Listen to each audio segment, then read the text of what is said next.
আসসালামু আলাইকুম। আমার নাম সাইফ হাসান। আমি ফিনল্যান্ডে আসি অগাস্ট 15-তে। নিবিড় ভাইয়ের সাথে আমার পরিচয় হয় জানুয়ারিতে। উনি ইন্সপায়ার সলিউশন এর ওনার। ওনার যে জিনিসটা সবচেয়ে ভালো লাগে আমার, সেটা হলো উনি অনেক আপ টু ডেট এবং অনেক ইনফরমেটিভ, এবং উনি যথেষ্ট হেল্পফুল। ওনাকে রাত দিন 24 ঘন্টায় মেসেজ দিতাম এবং উনি সবসময় আমার মেসেজে রিপ্লাই দিত। সব সময় উনি আমাকে হেল্প করেছেন আমার সমস্ত প্রসেসে।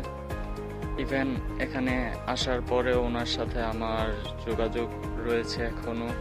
উনি অনেক ভালো একজন মানুষ। সত্য বলতে ওনার ডেডিকেশনের জন্যই আজকে আমি এখানে, আজকে ফিনল্যান্ডে। ওনার জন্য দোয়া এবং শুভকামনা রইল।